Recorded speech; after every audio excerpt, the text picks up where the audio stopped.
This has took a proper bad turn, mate. Honestly, I got jumped last night. There's about 5 of them. They've knocked my teeth out and everything. It's ain't cool, man. I think I'm gonna have to leave Da Nang. This is gonna end in tears. Tried everything I could to make this all right, but this is gonna end in tears. There's only one way for it. They've called it on, so listen, I've got 2 choices. As a foreigner driving Grab, I can either roll over and get walked all over, or I can stand up for myself. And I'm choosing the latter, irrelevant of how dangerous it is. I've got to be a voice that's heard. This has took a proper bad turn, mate. Honestly, I got jumped last night. There's about 5 of them. They've knocked my teeth out and everything. This ain't cool, man. I think I'm gonna have to leave Da Nang. I've got Bolt drivers that really are angry at me doing this Grab job, and like, you know, like, I'm not soft or anything, but when there's 5 lads, it's very difficult, man. I think they might have had hammers. We're gonna deal with these people, man. We're just waiting for a couple of more Grab drivers out of here, mate. We're gonna deal with this problem. Let's go. Last night I got a call that my bike had been taken from outside the apartment. Went downstairs, it had been. Called up my friend Wang, the head of the police. He came round and got me. We found the bike. It was stuck on the back of a low rider. We got the bike back. All of a sudden, well, I was attacked by, must have been about 5 of them. I reckon they had hammers. They've smashed me to bits, man. They're hitting me on the legs, all round the face. They've knocked out one of my teeth.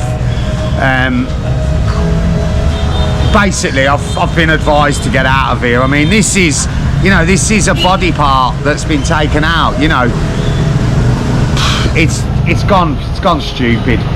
So I think for my own safety, I have to leave Da Nang, which is really sad.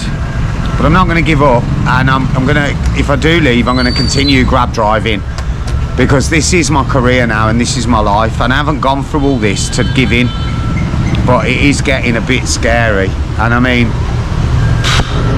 it's a good job I'm hard as nails, because they had hammers, do you know what I mean? They had hammers. Bike's all right though. It's all coming to light now. This was actually, it looks like this was an inside job.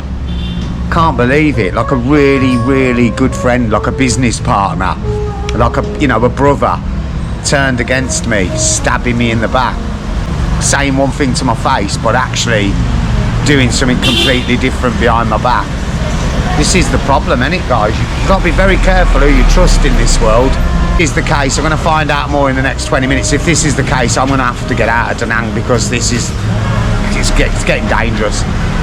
I mean, I've already been attacked. You know, I've lost a tooth. What's next? An ear? A finger? You know, do they take a kidney? I just don't want to take the risk. Boys are turning up with info for me all the time. It's not looking good. This looks like it will lead to me running for my life. Messing with some big players here. Starting to wonder if there is a position in Grab for me after all. Foreign man trying to carve out a life on the Grab. We heard where the bike was. We pulled round the corner. The bike was on the low rider. There was about at least 8 people there, yeah. Some of them with helmets on, all of them with the faces covered, hoods up. I pulled round the corner on the back of the police chief's motorbike. Low riders in front of us with the moped on. All the guys are there, all in black. They've all come round. They all had hammers and that, and big wrenches and stuff. And I've jumped off the back of the van. I've gone, oi, that's my bike. And then all of a sudden it was just like, rah! Everyone charged at me, and they were whacking me and that. They were whacking my legs, they were whacking my head. Like, I've just felt whack with this hammer, and literally, like, my hand just went up like that, and the tooth just flew out of my mouth. I managed to catch it in my hand. They were hitting me, they were whacking me, I felt hammers going everywhere. I was fighting back a little bit, but I was worried about the police chief as well. I was like, where's the police chief? And anyway, it all seemed to like go so quickly where they just suddenly, someone went boop on a horn and they all just ran off. Police chief was down on the corner, bike was on the floor, low rider was there with my bike on. So basically I picked up the police chief, you know, I spat out loads of blood, put my tooth in my pocket, and then my tooth went straight in my pocket. And then we got the bike off the back of the truck and we both drove back then. But like there's a lot going on today because of it, and it is worrying, like, you know what I mean? I mean, now I've had my teeth knocked out for being a grab driver, which is, you know, God only knows what would have happened if that horn hadn't have gone, if that car driver hadn't have bibbed that horn. You know, I might not be here to tell you the tale. It's not easy. Am I worried? Yeah, it's pretty full on. You know, I mean, they attacked me and I was with the chief of police. This level of violence calls for retribution. It calls for response. Question is, what response do I reply with? I'm not on my own ground, you know what I mean? This isn't my jungle, these aren't my streets. I've got to feel at home on the streets of Asia. They're dangerous streets. And if you don't know how to navigate them, you can end up in a serious car crash. With the violence, with losing my teeth, the problems I'm having, it ain't feeling like a nice Christmas day here in Da Nang. And to polish it off, the rain's come. Now, is this going to wash away my dreams of being a grab driver? Not in total. Maybe here, maybe I do change places. I'm not sure. I've got a lot of things to find out later today.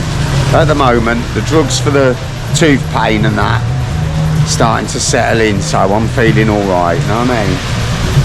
But we got to get to the bottom of this, and we got to work out what we're doing.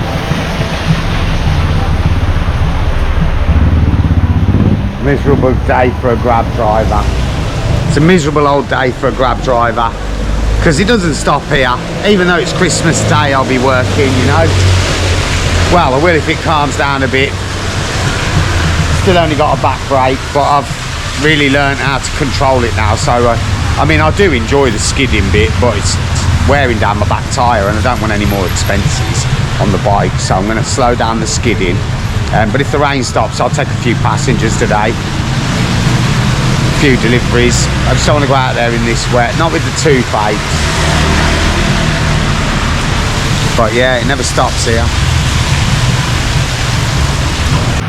Xin chào ladies, Merry Christmas! Hello, we love you Vietnam! It's a level of commitment needed when you join the alliances of Grab or Bolt if you're in Vietnam. Like, I'm booked in for a tattoo tomorrow.